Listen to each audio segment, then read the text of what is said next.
In the vastness of space, few species commanded as much fear as humans. Not for their military might, though that was considerable. Not for their technological prowess, though that too was impressive. No, it was their sheer, stubborn refusal to accept defeat that terrified the galactic community. High Counselor Zexaron of the galactic hegemony never understood this trait. From his crystalline palace on Viridian Prime, he had watched humanity's expansion with disdain. These primitive apes, barely a millennium into space travel, dared to claim equal standing with civilizations that had sailed the stars for eons. They must be contained, he had declared to the Council of Seven. Their unpredictability represents an existential threat to galactic harmony. The council members nodded in agreement, all except Ambassador Lori Chun, humanity's lone representative. Her calm smile should have been his first warning. The human territories will be restricted, Zexaron announced, mandating a boundary that would strangle Earth's growing influence. For the greater good, Ambassador Chin's response was measured but chilling. High Counselor, with respect, you fundamentally misunderstand us. Humanity does not respond well to cages. He had dismissed her words as empty threats. The hegemony controlled thousands of worlds, while humans claimed barely 30. What could they possibly do? The answer came swiftly and without mercy. Humanity didn't declare war. They simply stopped. Stopped trading their unique terraforming techniques. Stopped sharing their revolutionary medical advances. Stopped supplying the rare minerals that only their adaptive mining systems could extract efficiently. Within months, 3 hegemony worlds faced agricultural collapse. Within a year, shortages of crucial medicines caused social unrest on dozens more. The carefully balanced economy that had kept peace for centuries began to unravel. They'll break, Zexaron assured his increasingly nervous advisors. They need our markets more than we need their goods. He failed to appreciate that humans had evolved on a world of scarcity and conflict. Sacrifice was in their DNA.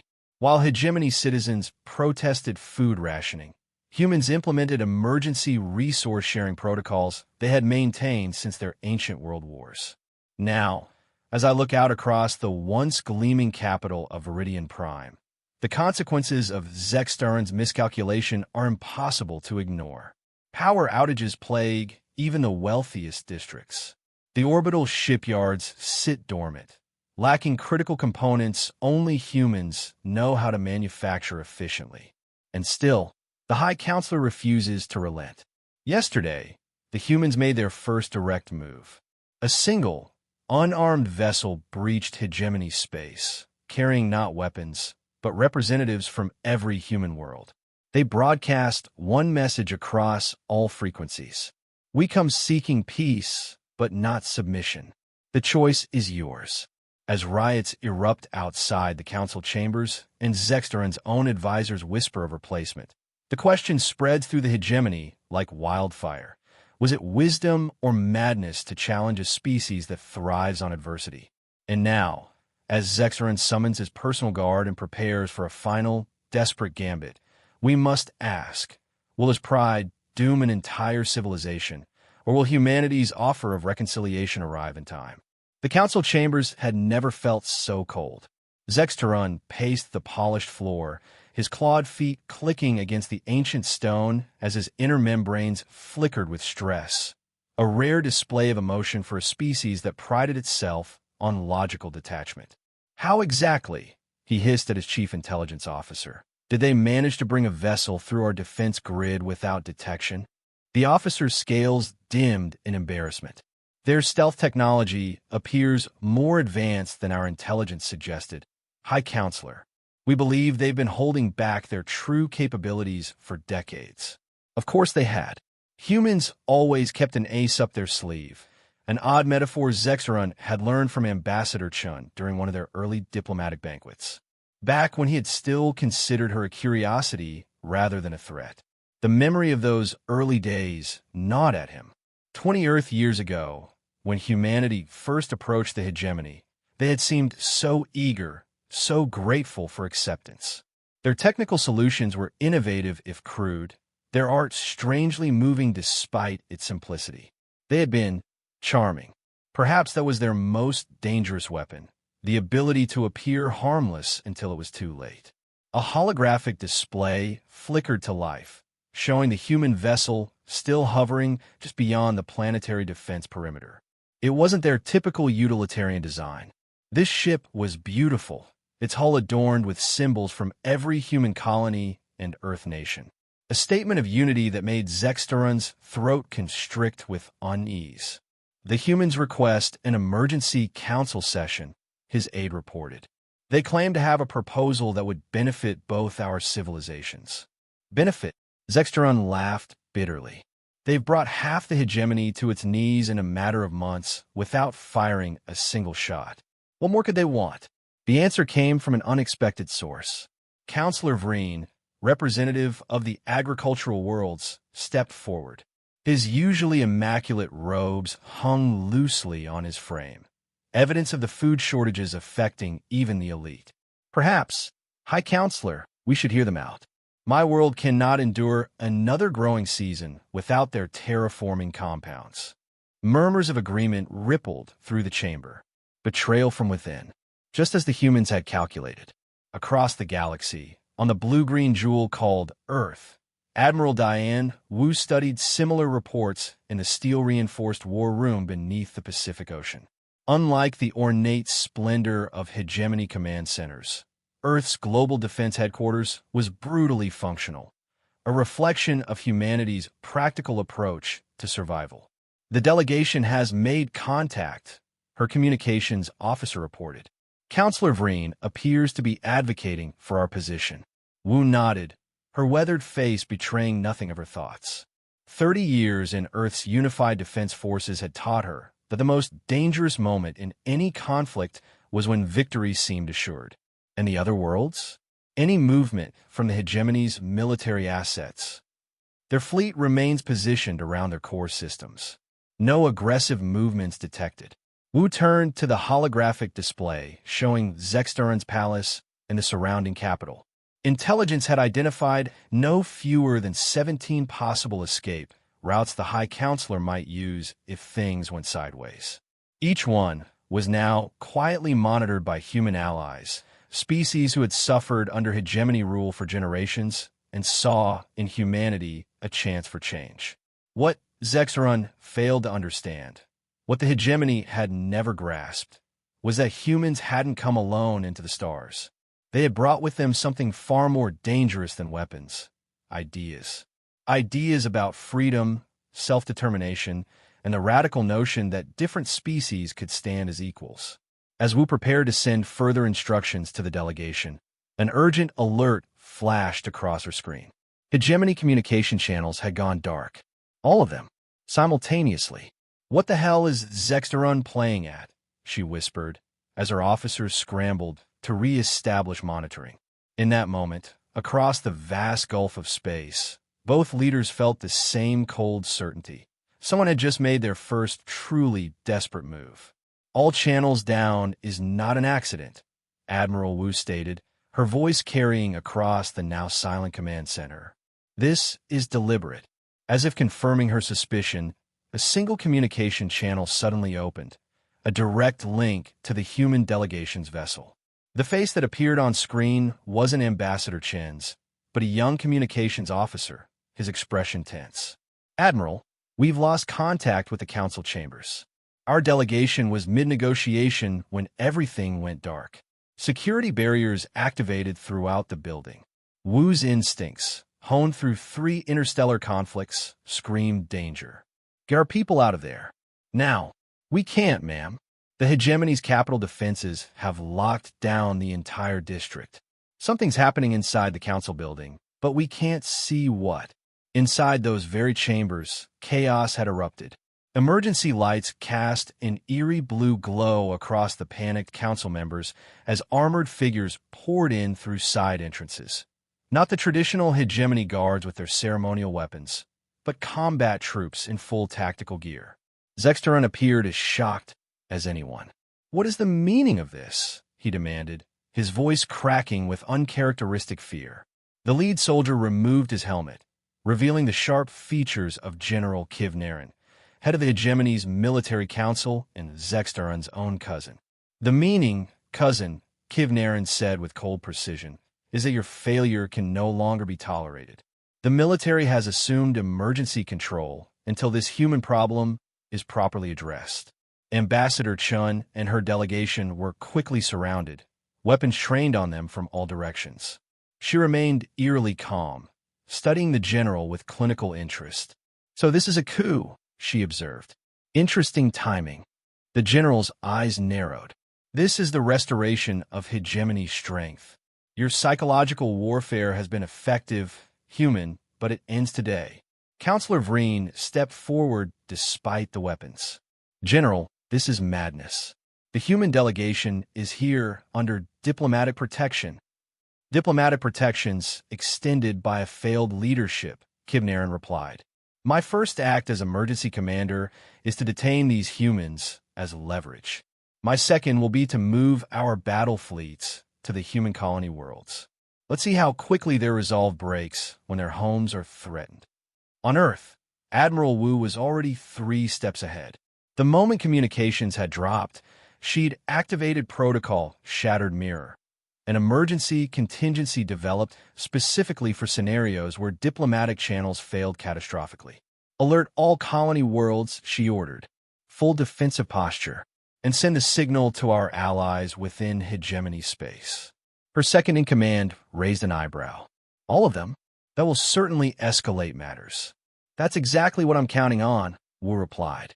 Kivnaren believes he's making a show of strength, but he's just revealed the hegemony's greatest weakness. They're divided. Across dozens of hegemony worlds, a remarkable thing began to happen. Species that had been subjugated for generations suddenly rose up in coordinated protests. Supply shipments diverted. Critical infrastructure mysteriously failed. Not open rebellion.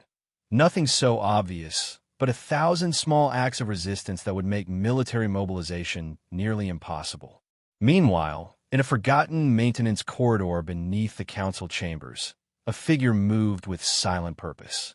Tech specialist Jean had been separated from the rest of the human delegation when the lockdown occurred. Unlike his diplomatic colleagues, Jean had military training and carried something far more useful than diplomatic credentials: a neural interface that could connect to the ancient systems running beneath the hegemony's capital. "Some military genius," Jean muttered as he connected to yet another unprotected access terminal.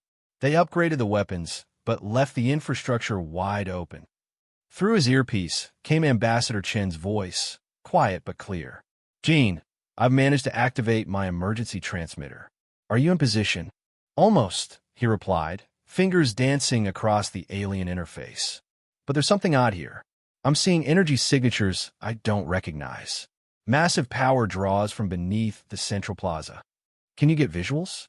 "Working on it," Jean said, then froze as the security feeds revealed what lay beneath the grand hegemony capital.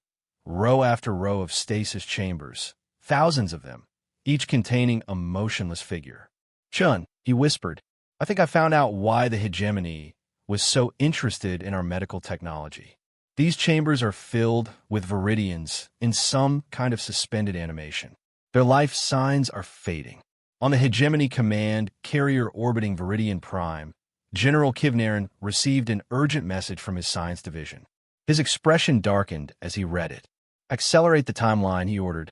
"Begin the operation immediately." His second-in-command hesitated. "Sir, our forces aren't fully in position. If we reveal our intentions now, if we wait," Kivnaren snarled, "there will be nothing left to save. The humans have already discovered too much. It's time they learned the real reason we cannot afford their interference." Across the stars, aboard her ship returning from a diplomatic mission to the outer colonies, Ambassador Lori Chen's daughter, Captain Elise Chun, received her mother's emergency signal. Without hesitation, she altered course toward Viridian Prime, pushing her small but advanced vessel to speeds the hegemony believed impossible. In her quarters hung a simple plaque bearing the words her mother had taught her from childhood. "Humanity's strength isn't in our weapons, but in our capacity to understand our enemies better than they understand themselves." As her ship streaked through the darkness, Elise wondered if that understanding would come too late to prevent what was rapidly unfolding. A conflict born not of simple power politics, but of a desperate secret the hegemony had kept hidden for centuries. Captain Elise Chen's ship dropped out of FTL on the dark side of Iridian's smallest moon, running silent. From this position, she could observe the growing hegemony fleet without being detected. What she saw sent a chill through her spine. Not just warships, but massive medical transports. Whatever Kivnaran was planning went far beyond a simple military coup. "Computer, analyze those medical vessels," she ordered. "What kind of equipment are they carrying?" The analysis took seconds. Genetic stabilization chambers, cellular regeneration units, neural pattern transfers.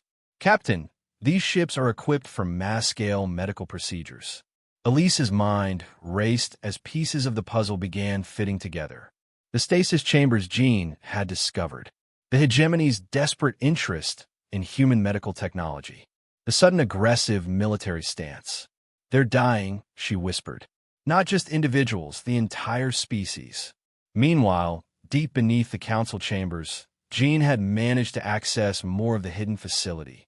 What he found was worse than he'd imagined. Not just thousands, but millions of stasis pods extending for miles beneath the capital city.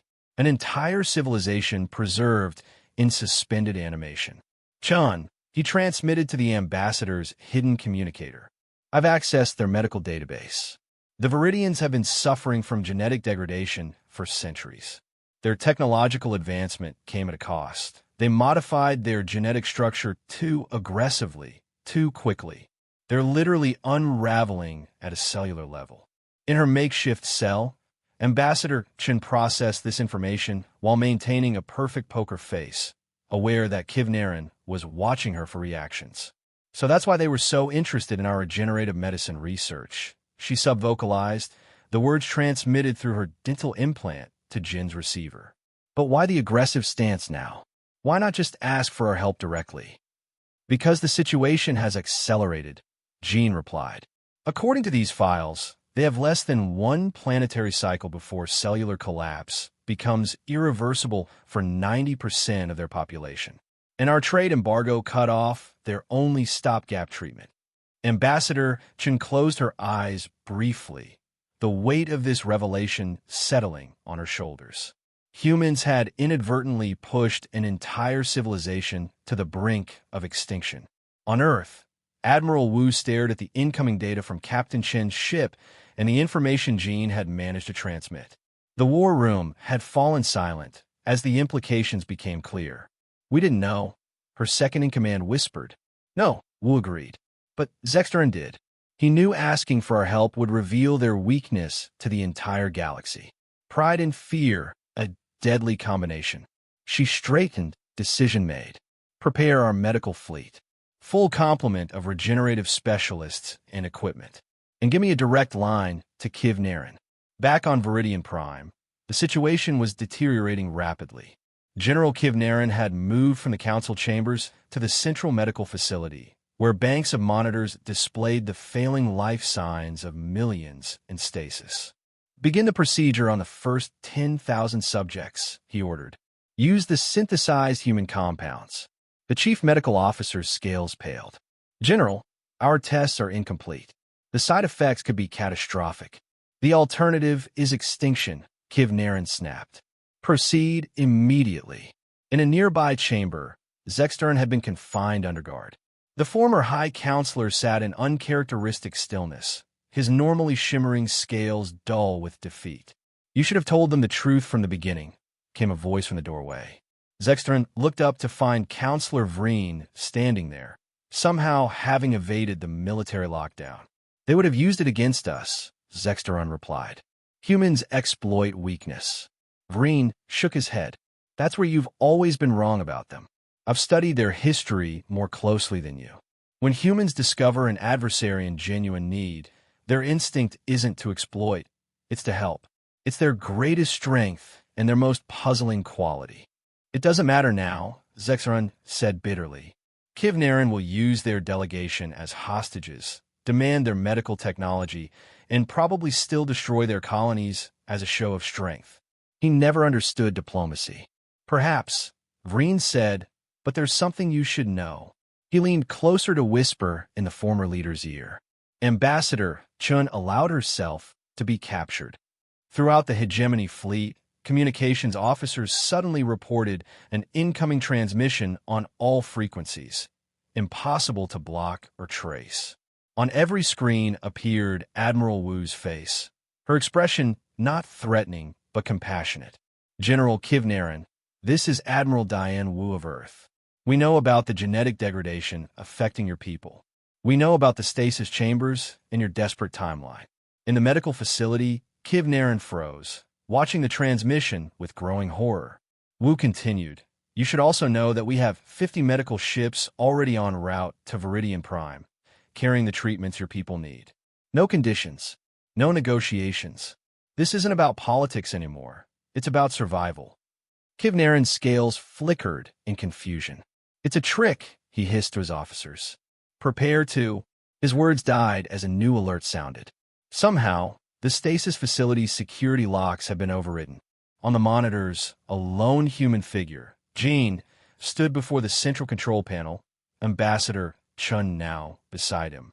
This facility is now under emergency medical protocols, Chun announced, her voice carrying the full authority of her diplomatic rank. Under Galactic Convention Section 12, Paragraph 3, in cases of pandemic or species-threatening medical emergencies, all political considerations are suspended. She turned directly to the camera. General, your people are dying. Let us help you.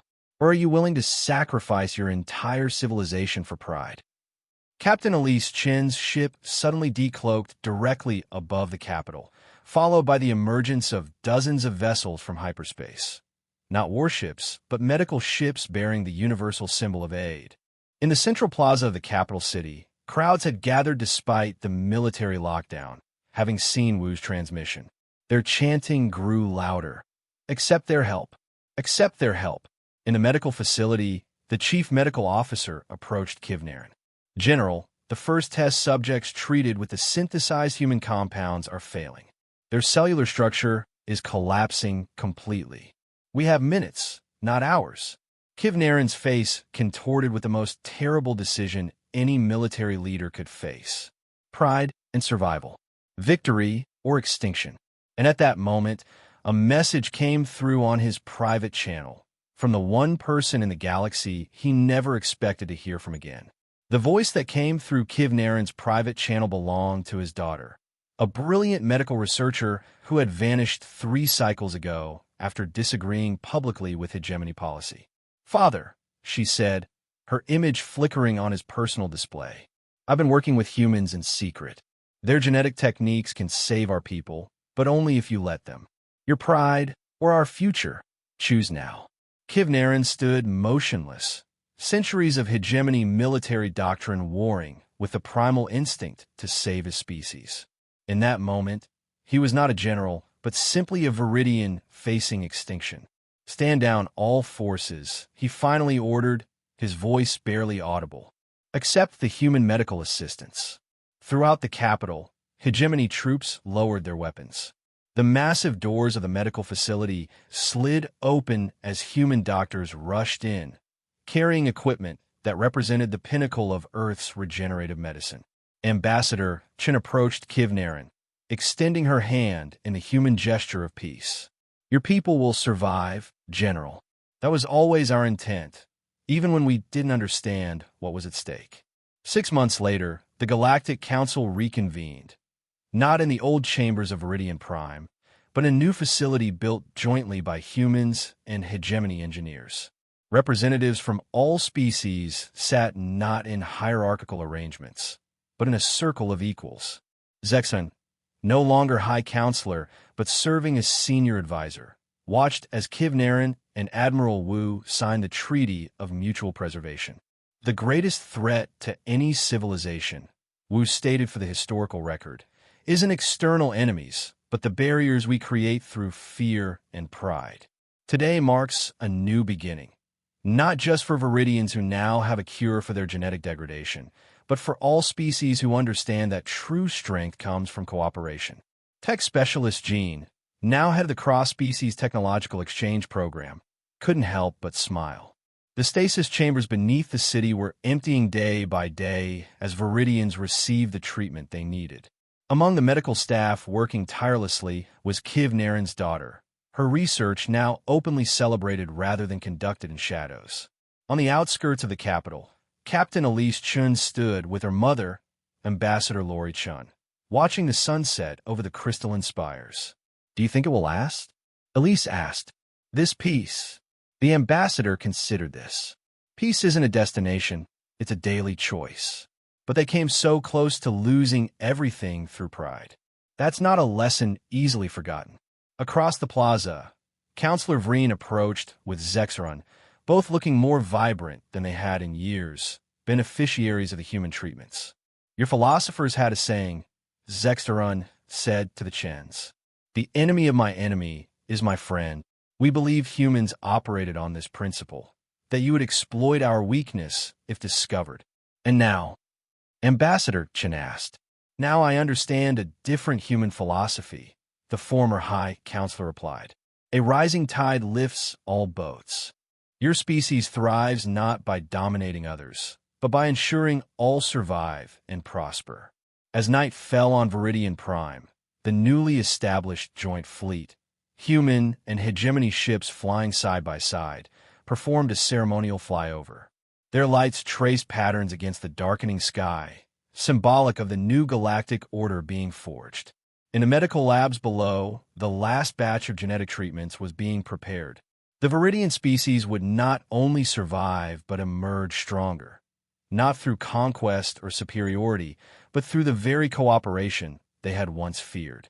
And throughout the galaxy, other civilizations watched and wondered if perhaps humanity's greatest strength had never been their stubbornness or technological ingenuity, but rather their remarkable capacity to turn enemies into allies when it mattered most.